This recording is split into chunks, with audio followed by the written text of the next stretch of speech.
اعوذ باللہ من الشیطان الرجیم بسم اللہ الرحمن الرحیم۔ اللہ تبارک و تعالیٰ کے نام سے شروع جو بڑا مہربان اور نہایت رحم کرنے والا ہے۔ پیارے دوستو، اللہ تبارک و تعالیٰ قرآن پاک میں ارشاد فرماتا ہے وَمَا خَلَقْتُ الْجِنَّ وَالْإِنسَ إِلَّا لِيَعْبُدُونَ، اور میں نے جنوں اور انسانوں کو صرف اور صرف اپنی عبادت کے لیے پیدا کیا۔ قرآن پاک کی اس آیت کے مطابق زمین میں پیدا ہونے والی تمام تر مخلوقات میں سے صرف دو مخلوقات ایسی ہیں جن کو اللہ تبارک و تعالی نے خاص اپنی عبادت کے لیے پیدا کیا۔ نمبر 1 انسان اور نمبر 2 جنات۔ پیارے دوستو، یہ بات تو تمام تر لوگ جانتے ہیں کہ تمام تر انسان حضرت آدم علیہ السلام کی اولاد میں سے ہیں، لیکن آج کی اس ویڈیو میں ہم آپ کو بتائیں گے کہ تمام تر جنات اور شیاطین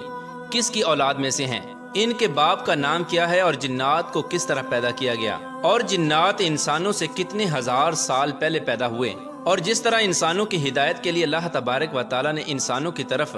انبیاء کرام کو مبعوث فرمایا، کیا جنات کی طرف بھی اللہ تبارک و تعالی نے کسی نبی کو مبعوث فرمایا، اور جنات اور شیاطین کتنے ہزار سال تک زندہ رہتے ہیں، اور ان کو موت کب اور کیسے آتی ہے۔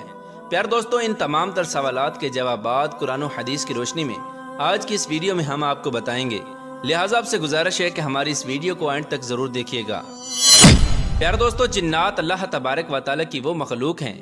کہ جن کا وجود قرآن پاک کی نص قطعی سے ثابت ہے۔ ان کے وجود کا انکار کرنا کفر ہے۔ جس طرح انسانوں کے اندر دو گروہ پائے جاتے ہیں، ایک مسلمان اور دوسرا کافر ہے، اسی طرح جنات کے بھی دو گروہ ہیں، ایک مسلمان اور دوسرے کافر ہیں۔ اللہ عز و جل نے اس روئے زمین پر سب سے پہلے اپنی عبادت کے لیے جس مخلوق کو پیدا کیا وہ جنات ہیں۔ جنات کو اللہ تبارک و تعالی نے انسانوں کی تخلیق سے تقریباً 60,000 سال پہلے پیدا فرمایا، جیسا کہ اس بات کی طرف اشارہ کرتے ہوئے اللہ تبارک و تعالی قرآن پاک کی سورہ حجر میں ارشاد فرماتا ہے اور ہم نے انسان کو کھنکتے ہوئے گارے سے پیدا کیا اور جنوں کو اس سے بھی پہلے بے دھوئیں والی آگ سے پیدا کیا۔ پیار دوستو، قرآن پاک کی یہ آیت کریمہ اس بات کی دلیل ہے کہ جنات کی تخلیق انسانوں کی تخلیق سے پہلے ہوئی، اور اسی آیت کریمہ میں اللہ تبارک و تعالی نے یہ بھی بیان فرمایا ہے کہ اللہ تبارک و تعالی نے تمام تر جنات اور شیاطین کو آگ سے پیدا کیا۔ جنات کے گروہ میں سے کچھ جنات ایسے ہیں جو اللہ تبارک و تعالی کے فرما بردار اور اللہ تبارک و تعالی کے ماننے والے ہیں، اور کچھ جنات ایسے ہیں جو اللہ تبارک و تعالی کے نافرمان اور منکر ہیں۔ انہی اللہ تبارک و تعالی کے نافرمان جنات کو شیاطین کہا جاتا ہے، جو اپنے رب کی ذات کو چھوڑ کر شیطان کے پیروکار بن گئے۔ پیارے دوستو، جس طرح اللہ تبارک و تعالی نے تمام انسانوں سے پہلے حضرت آدم علیہ السلام کو پیدا فرمایا اور پھر ان سے تمام نسل انسانی چلی، اسی وجہ سے حضرت آدم علیہ السلام کو ابو البشر کہا جاتا ہے، اسی طرح اللہ تبارک و تعالی نے تمام جنات سے پہلے الجان جن کو پیدا فرمایا اور اسی جن سے تمام جنات کی نسل چلی، اسی وجہ سے الجان جن کو ابو الجنات کہا جاتا ہے۔ تمام جنات کی تخلیق آگ سے ہوئی، اور تمام تر جنات انسانوں کے مقابلے میں کہیں زیادہ طاقتور ہوتے ہیں۔ اللہ تبارک و تعالی نے ان کو یہ طاقت بھی عطا فرمائی ہے کہ یہ کسی بھی انسان کی شکل اختیار کر سکتے ہیں اور کسی بھی انسان کے جسم پر قبضہ کر سکتے ہیں۔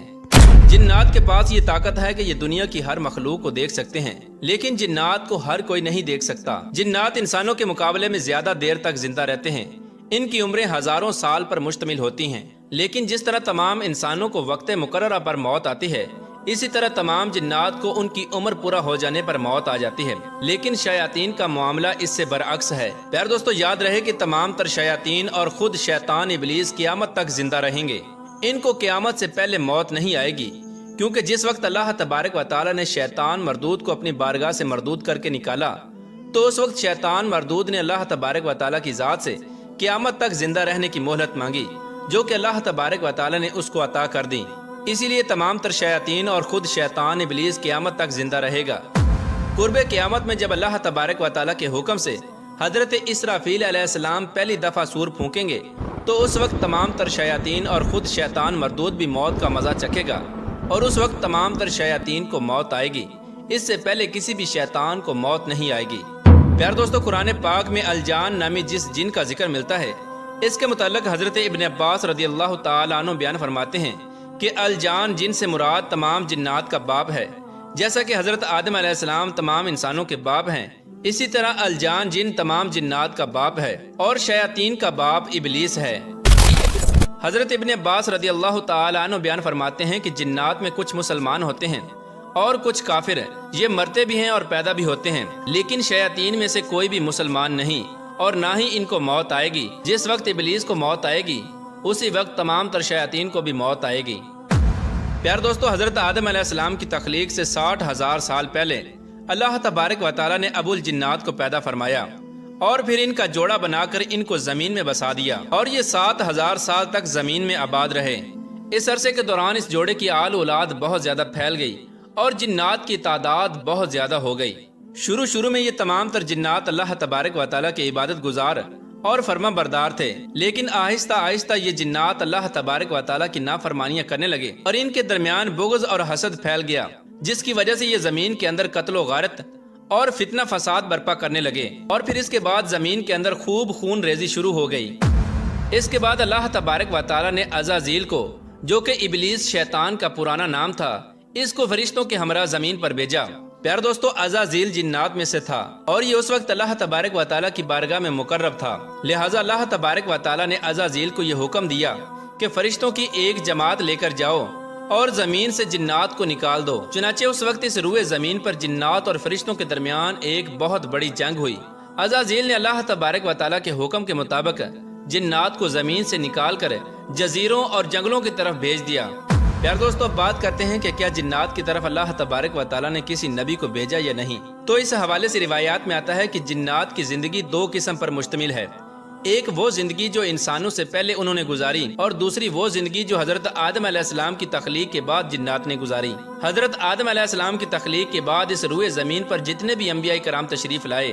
وہ تمام تر انبیاء کرام جنات اور انسانوں کی ہدایت کے لیے تشریف لائے۔ لیکن یہاں سوال یہ پیدا ہوتا ہے کہ انسانوں کی تخلیق سے پہلے جنات کی پہلے والی زندگی میں بھی کوئی نبی آیا یا نہیں؟ تو اس کے متعلق روایات میں آتا ہے کہ حضرت آدم علیہ السلام کی تخلیق سے پہلے جو جنات اس دنیا میں موجود تھے، اللہ تبارک و تعالیٰ نے ان کی ہدایت کے لیے ان کی طرف بھی اپنے انبیاء کرام کو مبعوث فرمایا، کیونکہ ایسا نہیں ہو سکتا کہ اللہ تبارک و تعالیٰ اپنے کسی نبی کو بھیجے بغیر جنات پر اپنی حجت کو تمام کر دے اور ان کو ان کے اعمال کے مطابق جنتی یا جہنمی ہونے کا فیصلہ سنا دے۔ اور اللہ تبارک و تعالیٰ نے جنات کی طرف بھی انبیاء کرام کو مبعوث فرمایا، جیسا کہ اس بات کی طرف اشارہ کرتے ہوئے اللہ تبارک و تعالیٰ قرآن پاک میں کچھ یوں ارشاد فرماتا ہے: اے جنوں اور انسانوں کے گروہ، کیا تمہارے پاس تم میں سے وہ رسول نہ آئے جو تم پر میری آیتیں پڑھتے تھے اور تمہیں تمہارے آج کے اس دن کی حاضری سے ڈراتے تھے؟ پیار دوستو، اس آیت کریمہ سے واضح طور پر پتہ چلتا ہے کہ اللہ تبارک و تعالیٰ نے تمام تر جنات کی طرف بھی انبیاء کرام کو مبعوث فرمایا۔ فرق صرف اتنا ہے کہ انسانوں کی تخلیق سے پہلے جو انبیاء کرام اللہ تبارک و تعالیٰ نے جنات کی طرف بھیجے، وہ انہی کی نسل میں سے تھے، یعنی جنات میں سے تھے، اور انسانوں کی تخلیق کے بعد جو اللہ تبارک و تعالیٰ نے انبیاء کرام کو مبعوث فرمایا، وہ انسانوں میں سے تھے جن کو اللہ تبارک و تعالیٰ نے اشرف المخلوقات بنایا ہے۔ جیسا کہ روایات میں آتا ہے کہ ایک مرتبہ ایک شخص حضرت علی رضی اللہ تعالیٰ عنہ کی خدمت میں حاضر ہوا اور ان سے پوچھنے لگا کہ کیا اللہ تبارک و تعالیٰ نے جنات کی طرف بھی کسی نبی کو مبعوث فرمایا ہے؟ تو حضرت علی رضی اللہ تعالیٰ عنہ فرمانے لگے کہ جی ہاں، اللہ تبارک و تعالیٰ نے جنات کی طرف بھی پیغمبر مبعوث فرمائے، جن میں سے ایک کا نام حضرت یوسف ہے، لیکن جنات نے انہیں شہید کر دیا۔ پیار دوستو، تاریخ کی کتابوں میں بہت سارے ایسے انبیاء کرام کا ذکر ملتا ہے جو جنات میں سے تھے، اور جنات نے اللہ تبارک و تعالیٰ کی نافرمانی کی اور معاذ اللہ ان کو شہید کر دیا۔ پیارے دوستو، جس طرح انسانوں کو قیامت کے دن جنتی یا جہنمی ہونے کا فیصلہ سنایا جائے گا، اسی طرح جنات کو بھی ان کے اعمال کے مطابق جنتی یا جہنمی ہونے کا فیصلہ سنایا جائے گا۔ جو نیک جنات ہوں گے وہ اللہ تبارک و تعالیٰ کی رحمت سے جنت میں جائیں گے، اور جو اللہ تبارک و تعالیٰ کے نافرمان جنات ہوں گے وہ جہنم کے مستحق قرار پائیں گے۔ اللہ تبارک و تعالیٰ سے دعا ہے کہ اللہ تبارک و تعالیٰ ہمیں نیک اعمال کرنے کی توفیق عطا فرمائے اور حضور اکرم صلی اللہ تعالیٰ علیہ وسلم کی محبت کے اندر جینا مرنا نصیب فرمائے۔